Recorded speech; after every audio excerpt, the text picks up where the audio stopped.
Okay, here we are with thinking strategically, and now we're going to do a kind of situation that's what we'll say is a simultaneous move game. Here I referenced the Lockhorns cartoon, where Loretta is driving because I'm drinking and I'm drinking because she's driving. Comment indicates a optimal strategy utilized by each of the two spouses who have a reference point of knowing what the other is like and so on. So we want to do, again, review. You always have to understand the game that you're in. Note if the rules are flexible, anticipate reactions, and think one step ahead. But that's not the complete story. We've got to look at what could happen to, to highlight the notion of the actual result that will happen. We deploy a concept called the equilibrium.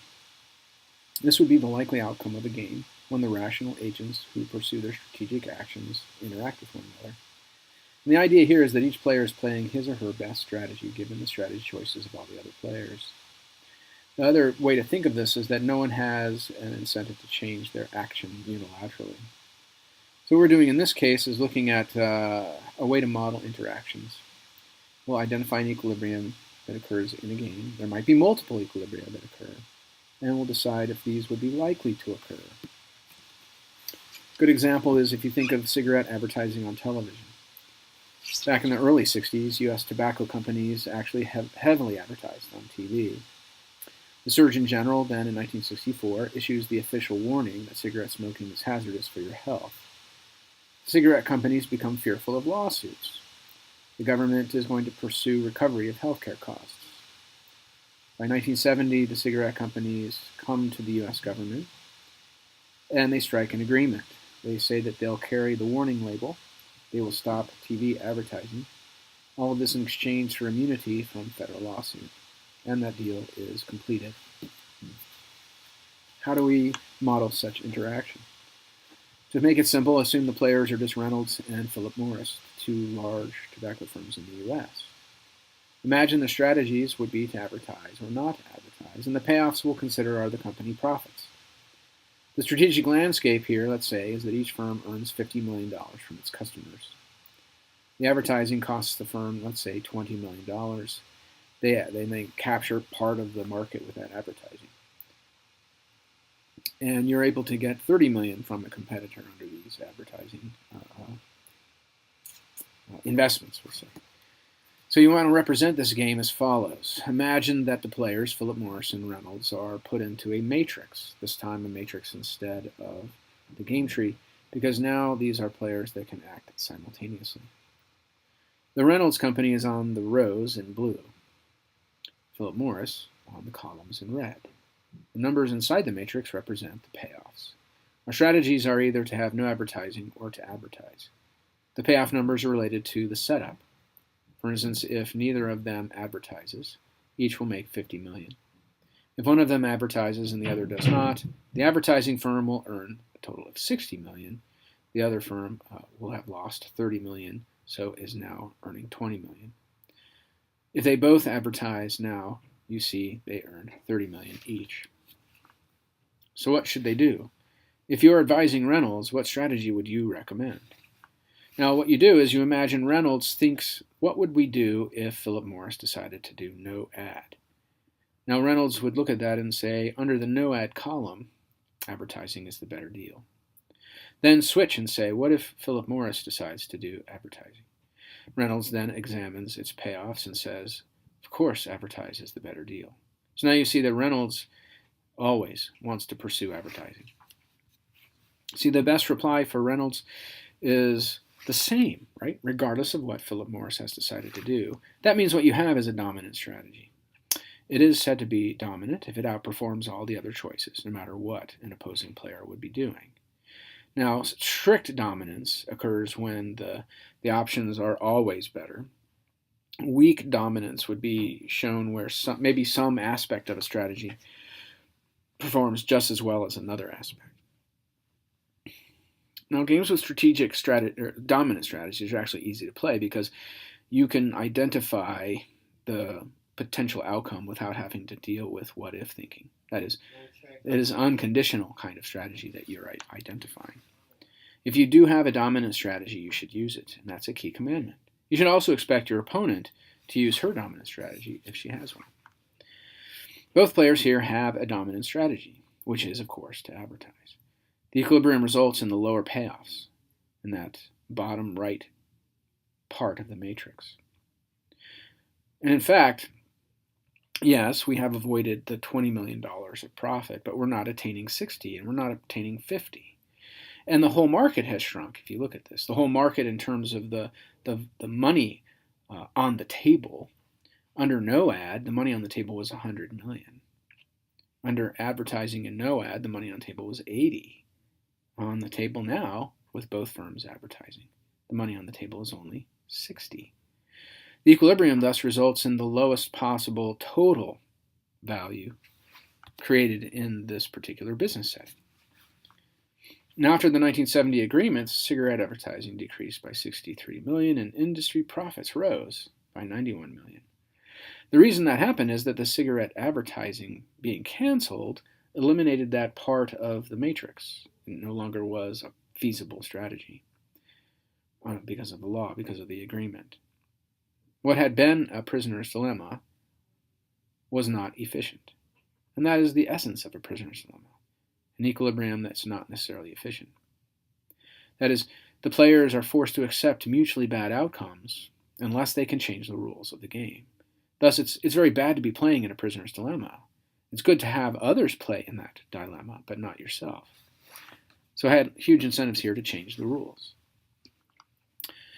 Another example here is how to win a bidding war by bidding less. Federated Stores underwent a great bidding war in 1988. It was the parent of the Bloomingdale's operation and a number of other stores. The current share price is hovering around $60. The expected post-takeover price was going to be about $60. Macy's offers $70 per share to Federated. Investors considered that as a pretty good deal, but it was a contingent offer. Macy's said it would complete its offer on receiving 50% of the outstanding shares. So let's say you're a person holding shares in Macy's. What should you do? Should you tender your shares or not to Macy's? Now, Robert Campeau comes in and bids $74 per share, not contingent on the amount acquired. But Campeau uses a mixed scheme in his offer. If less than 50% of the shares are tendered, each receives, he would say, $74 per share.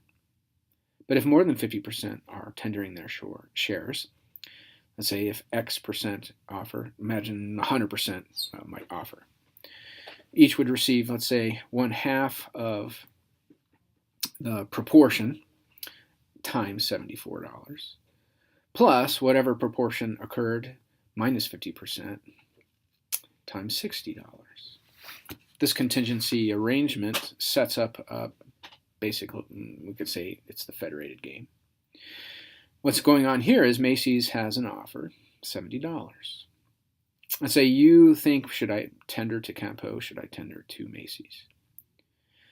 To whom do you tender your shares? Much depends on not only your own decision, but the majority of other people's decisions, right? So each player, it turns out, has a dominant strategy. You should tender to Campeau. The resulting price is $67, but Macy's offered $70. Now, if you back up to slide 15, just examine that slide to see why each player has that dominant strategy to offer to Campeau. Campeau's acquisition of Federated Stores became known as the biggest, looniest deal ever. That was from Fortune magazine in July of 1988. Now, what if players do not have dominant strategies? Let's say there's two bars and they decide they want to compete in a small town, and they can charge prices of, sort of a low well drink price, a medium, or a high well drink price, $2, $4, and $5. The customer base consists of tourists and natives. The 6,000 tourists just pick a bar randomly, so we'll imagine that they go half to one bar, half to the other. The 4,000 natives know the bar pricing and select the lowest price bar. Marginal costs are pretty much close to zero, so we'll eliminate the cost side of this scenario. Suppose you do the first case of bar 1, it charges $4, bar 2 charges $5. All right, so bar 1 gets 3,000 tourists and 4,000 natives. So 7,000 total customers at $4, making $28,000 for their outcome. Close to their profit. Bar 2 gets the 3,000 tourists. Remember, all the natives went to the lower priced bar. So you have 3,000 customers times 5, $15,000 in profit. So that example is played out then repeatedly through the 9 possible parts of the matrix. Clearly, you see that bar 1 and 2 would make off best if both charged $5. But is that necessarily true? If you were bar 1 and you were earning $25,000 at a $5 price point, you would look and say, if bar 2 kept their price at $5, I have an incentive to switch to $4. But now bar 2 would experience a loss of $10,000 from the loss of customers. They don't like the $15,000 that they would be earning at a $5 price against a bar with a $4 price. So you can see that they would be potentially better off, right, if they switched to a $4 price, thus earning $20,000, and so on. You'd have to kind of work your way through that matrix. Does any player have a dominant strategy then? See, you'd have to work your way through this analysis by looking at anything that's dominated. You'd have to think, if I'm in a particular cell of this matrix, is it dominated by another strategy? And if it is, eliminate that. So that basically reduces the size of your game, and you just do that on an iterated basis. So here I repeat the matrix. Expect your opponent to use a dominant strategy if she has one, but then be sure your opponent understands your true payoffs. Do you know what really motivates them is the hint. Often there are no dominated strategies. And that means that some games might really have what are called multiple equilibria.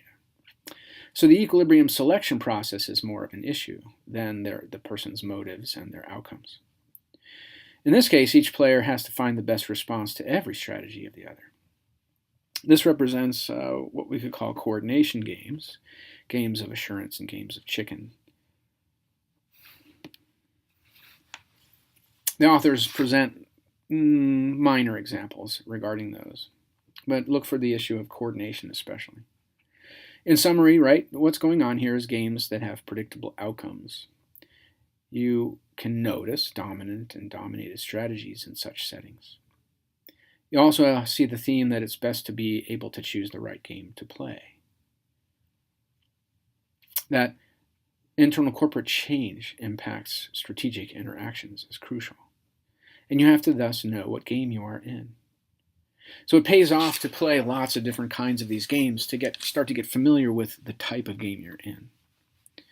Looking ahead is what we've commented on in the last lecture. Sequential games, they unfold over time, and so strategic analysis is a little bit different. Instead of anticipating the move that happens right now, which involves some guesswork, what you do is you, remember, iterate backwards in your analysis methodology. So I'm going to pause that and put it up for you guys too.